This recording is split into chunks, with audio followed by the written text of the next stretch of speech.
Alright, so I am making this video because I've seen a bunch of other people make videos on the same exact subject, but they don't really talk about the three real main reasons of why. They talk about one or two of the reasons, sometimes in separate videos.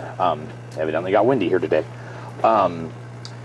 So, if you get, this is for the Intex, 77 inch, but it works for all the Intex hot tubs, inflatable ones. So, I got the E90 error code, and I've had it before, and I've done the other things to fix this, but I'm going to go over all three of the things, and then I'll put links in the description down below of how to fix these things and where to get the parts.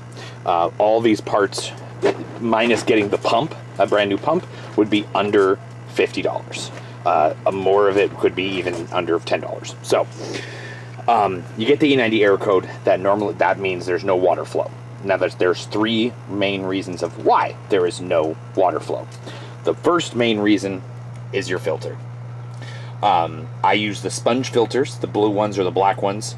I do not use the pleated ones because the pleated ones go bad so fast, and you can only rinse them out a couple times before they're useless, and they will clog up and they will cause the E90 error. I use the sponge ones. You can go a lot, you can rinse them out really good and with hot water, and they come out fine. You can put them in the dishwasher, all kinds of things. You can put the pleated ones in the dishwasher too, but the sponge ones, you can get them on eBay, you can get them on Amazon. I have a 12-pack of them, and they last forever. So that is what they are. They're blue sponges.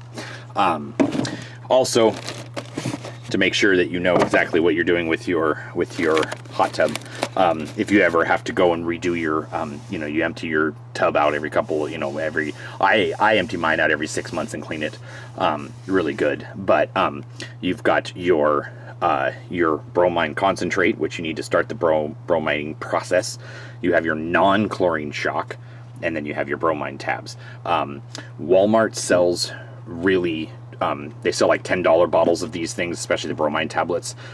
They don't sell them in the off season, so you need to get them beforehand. Otherwise, you can get all these things at different pool places and Amazon. But some of this stuff is so expensive. It's crazy. Spa Depot is a good place. They're not really expensive there. And also In the Swim is another good place too. I also have, if I ever needed, the water clarifier for a spa, and then pH up if you need it. And spare parts. Yeah. So, sponge filter. That's what I use. Also, a good little hint. This filter hole is nothing. It's absolutely nothing. It doesn't do a thing. You only need a filter in that one right there. That's it. Obviously, the top one is the out hole. So, the other two reasons that you get a water flow error is your dirty temperature gauges and your water flow sensor. Obviously, minus any clogs in any of your system. Actually, technically, there'll be a fourth one, and I'll go over that too. So, the first one, over a bunch of time, a couple years, this black tube right here is your heater. They painted it with this same black stuff on the inside too, and it starts to flake off and gum up and get all bubbly. So, about once a year, you should scrub this out. It's going to be gross. It's gross. A bunch of black stuff comes off. That's just paint. That's nothing from your body. But there is stuff from your body and oils and all that kind of stuff. And then chemicals. So clean this out with like a baby bottle brush, or something to like that effect. Long handle so you can go through the whole tube. This is a tube, you could take this all apart. There's like a screw there and a screw there, and that lifts, and then there's a tube over here down below that you have to unscrew. It's super easy. It's one of these little things. And you pop this off, you undo the electrical, you undo these white wires, they all go to the board. Take all that apart, and you pop this off. You can pop off all these screws, clean all this in here, clean all this in here, and clean all the one on that side too, and you'll be good. The temperature probes are right here and right here. Mine have gone out, and I got these new ones off of, I believe it was eBay at the time, but they do sell them on Amazon now too. They do not have the correct threads, so you put your pipe thread tape on the inside, and then this is JB Weld water weld. And what it does is you mix it together in your hands, and then you put it around this like this. And this is rock hard right now. It takes about 24 hours for it to get hard. You can actually drill through this and put a screw in it and stuff like that, so it's solid.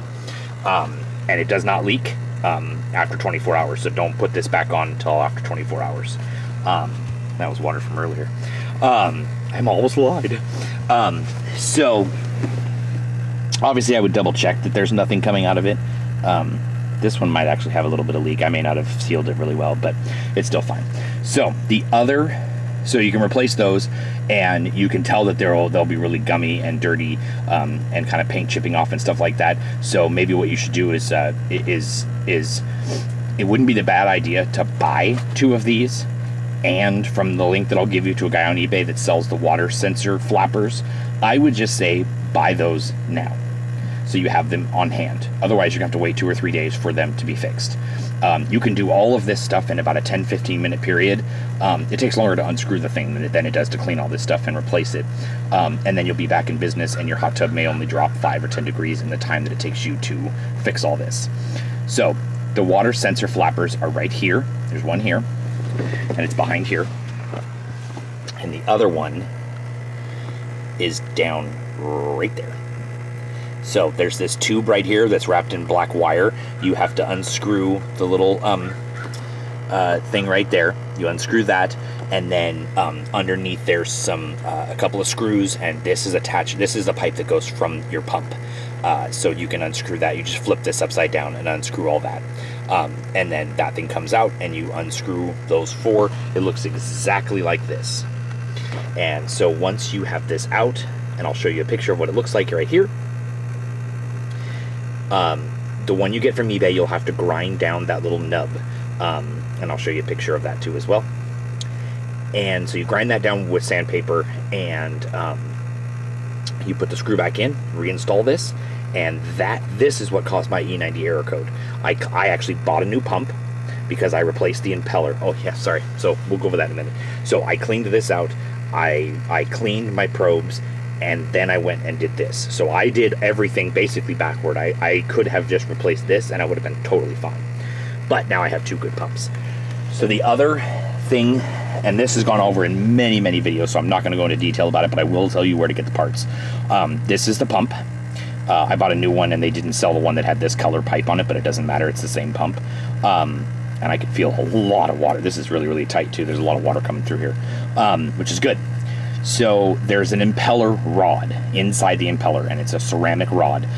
My ceramic rod actually didn't look that bad after almost 3 years of use. So if it's a good one, you'll have a good ceramic rod in there, and you won't feel a lot of movement in there. I'm sure that it has been ground down a little bit, but what it does is it gets ground, because the impeller goes around this rod, it eventually gets ground down and eventually breaks. You can get a brass rod from Home Depot and Lowe's, and I'll give you the sizes in the description below. And I believe it's an 1/8. And you just cut it to size, and you put it back in there and put the impeller rod. It just cannot be magnet. It cannot be any type of metal that can be magnetized, and brass can't. Or if you find some ceramic ones, people on eBay do sell ceramic ones for it. But you can also just get the one, get the rod, and then you've got probably. I got a rod that was like 3 feet long or 2 feet long. I've got rods for years. You just keep cutting them. So you replace the rod, you put everything back together, and boom, the pump will work just fine. If you do have to buy a brand new pump, they're $48 from Intex, but you shouldn't have to. I did on basically accident, but out of haste. And so now I have 2 good pumps, so that's a good thing too. So I would say if you are having any problems with your hot tub, I would buy 2 temperature probes, 2 of the flappers, and buy a brass rod, so that you have all your parts with you at all times if you ever need to do it. The one thing you will have to do with the new temperature thing is it will not come with the end that goes up here into these. It will not come with one of these guys right here, so you'll have to splice the wires together. It doesn't need to be waterproof because there's no water up here at all. The only water would be from here down. But if you want to make it waterproof, that's fine. At least use connectors, don't just use electrical tape. So yeah, if you need that, all the parts are in the description below, but you shouldn't need to replace the pump if you have an E90 error code. That's what Intex will tell you. Intex will try to sell you a whole new base at like 200 bucks. If you're under warranty, absolutely get a new base. Because, and they don't even ask you for the old base back, so you'll have all these parts, which is good. So if you're under warranty, just get a new base, and then grab the parts off of this. Just keep this in the shed somewhere. Because what went wrong with it is nothing to do with anything that is in the base other than the impeller rod or these little sensors. It's sad that Intex doesn't sell these sensors, but I get it from a profit standpoint. They're going to make a boatload of money off of you buying a new base versus a $10 probe. But that is it for this, and like I said, I'll put everything in the description below. If you have any questions, just comment below.